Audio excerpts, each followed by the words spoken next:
নিরক্ষীয় অঞ্চলে কি বৃষ্টি হয়? পরিচলন বৃষ্টি। কেন? নিরক্ষীয় অঞ্চলে সূর্যের আলো বেশি পড়ে এবং জলভাগ বেশি। তাহলে পরিচলন বৃষ্টিপাত কোথায় বেশি হবে? নিরক্ষীয় অঞ্চলে। কেন? একে গরম বেশি আর জলভাগ বেশি। এবার আমাদের কোনটা আসছে? শৈলজ কেভ। কি আসছে? শৈলজ কেভ। এই শৈলজ কেভ কথার অর্থ কি? কি থেকে এসেছে? শৈল।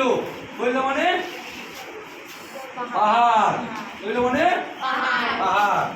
এই যে উৎক্ষেপ মানে পাহাড়ে ধাক্কা লেগে যখন উপরে উঠছে বাতাস, তখন সেটা থেকে যে বৃষ্টিপাত ঘটাচ্ছে সেটা বলা হয় শৈলজ কেভ বৃষ্টি। দেখো এটা কিভাবে হয়?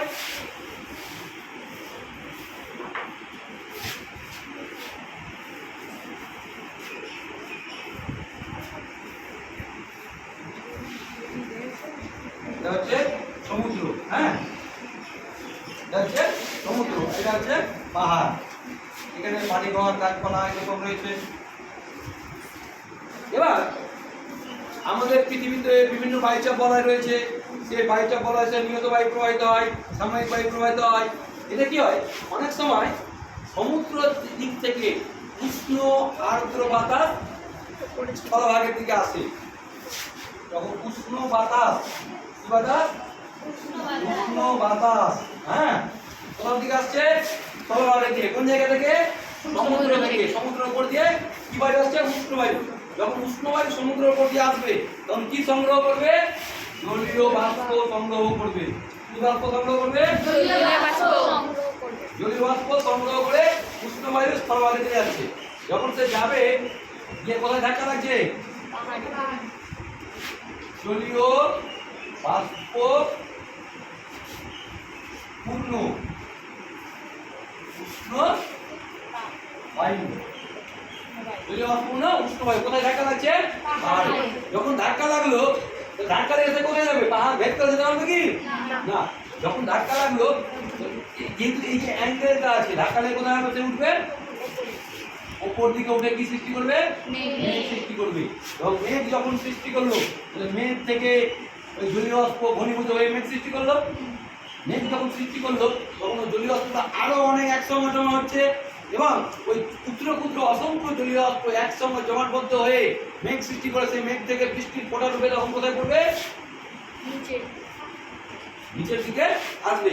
অর্থাৎ যেদিকে ধাক্কা লাগছে উষ্ণ বাতাস, সেই দিকেই এই বৃষ্টিপাতটা ঘটাবে। যেহেতু পাহাড়ে ধাক্কা খেয়ে বৃষ্টি হচ্ছে, এর নাম হচ্ছে শৈলজ কেভ বৃষ্টি। শৈলজ কেভ বৃষ্টিপাত। এবার দেখো, যেই পাহাড়ের যেই দিকে ধাক্কা লাগছে, তাহলে এটা কি হচ্ছে? তোমার সঙ্গে সরাসরি প্রতিবাদ হচ্ছে, তাই না? এই পাহাড় ধাক্কা লেগে কি হলো? প্রতিবাদ করলো। এর নাম হচ্ছে প্রতিবাদ ঢাল। প্রতিবাদ। যে ঢালে ধাক্কা লেগে বৃষ্টিটা হয় এর নাম হচ্ছে কি? প্রতিবাদ ঢাল। এবার এই যে জলীয় বাষ্প উষ্ণ বায়ু এখানে ধাক্কা লেগে মেঘ হয়ে বৃষ্টি হয়ে গেল, কেন? এই বাতাস যখন আরো এদিকে আসছে তখন কিছুটা অংশ এইদিকে যাবে, আর শৃঙ্গ পার করে দিকে যাবে। যখন এদিকে যাবে তখন কি হচ্ছে? কিছুটা পরিমাণ জলীয় বাষ্প কিন্তু থাকছে। কিছু পরিমাণ জলীয় বাষ্প থাকছে। বেশিরভাগটা এইদিকে বৃষ্টি হয়ে গেল। বেশিরভাগ বৃষ্টিটা এদিকে হয়ে গেল। প্রচুর জায়গায় কি হয়? প্রচুর বৃষ্টিপাত ঘটে। প্রচুর জায়গায় প্রচুর বৃষ্টিপাত ঘটে। এবং পৃথিবীর সব থেকে যে বেশি বৃষ্টি কোথায় হয়?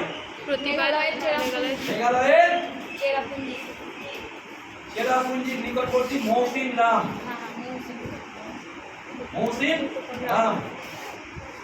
পৃথিবীর সব থেকে বেশি বৃষ্টিপাত হয় এই মৌসিন রামে। ঠিক আছে? কোথায়? এই প্রতিবাদ ঝড় ধাক্কা লেগে কি বৃষ্টিপাত? শৈলজ কেভ বৃষ্টি।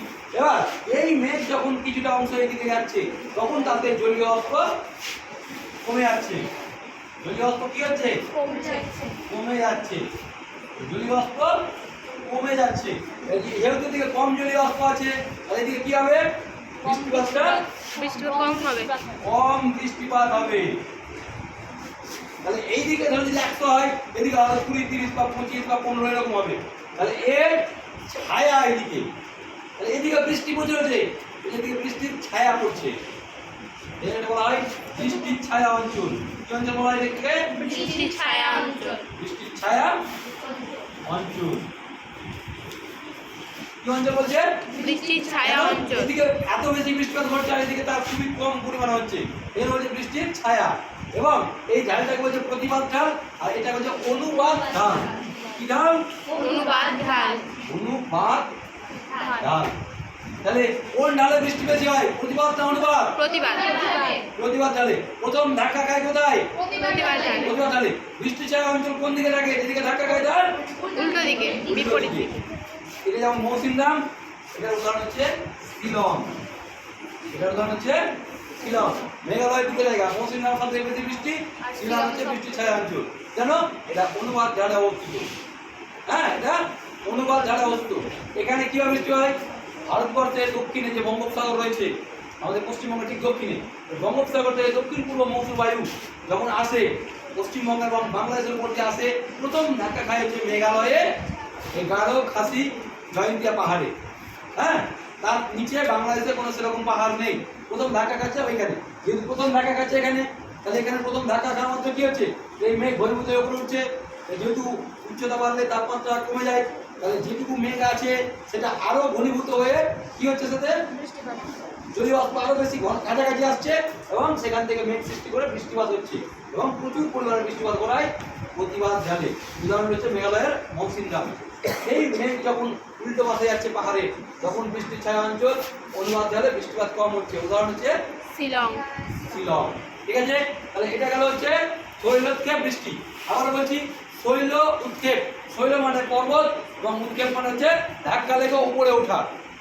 ঠিক আছে, তাহলে পাহাড়ে ধাক্কা লেগে যে বৃষ্টিপাত ঘটে সেটা হচ্ছে শৈলোৎক্ষেপ বৃষ্টি।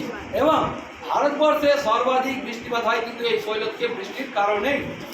ভারতবর্ষে সব থেকে বেশি বৃষ্টি হয় এই শৈলোৎক্ষেপ বৃষ্টিপাত। এই বৃষ্টিপাত সব থেকে বেশি পরিমাণে হয়। ঠিক আছে, তাহলে এটা বোঝা গেল কি? ক্লিয়ার? আচ্ছা, বলো দেখি যে শৈলোৎক্ষেপ যে বৃষ্টিপাতটা হচ্ছে তো সেখানে বৃষ্টিপাত হতে গেলে কি দরকার আমাদের? জলীয় বাষ্প কোথা থেকে আসছে? সমুদ্র থেকে জলীয় বাষ্প ছুটে আসছে, তাই তো? সেই জলীয় বাষ্প কোথায় গিয়ে যাচ্ছে? পাহাড়ের দিকে, স্থলভাগের দিকে গিয়ে পাহাড়ে ধাক্কা খাচ্ছে এবং সেই পাহাড়ে ধাক্কা খেয়ে উপরে উঠলে মেঘটা কি হচ্ছে? ঘনীভূত হচ্ছে এবং সেই ঘনীভূত মেঘ পরবর্তীকালে বৃষ্টিতে কোন ঢালে পড়ছে? অনুবাদ ঢালে না প্রতিবাদ ঢালে? প্রতিবাদ ঢালে। অনুবাদ ঢালে বৃষ্টি বেশি হয় না কম হয়? অনুবাদ ঢালে কম, প্রতিবাদ ঢালে বেশি। ওকে, তাহলে আমরা নেক্সট যাবো। এবার নেক্সট বৃষ্টি হচ্ছে অনুবাদটা।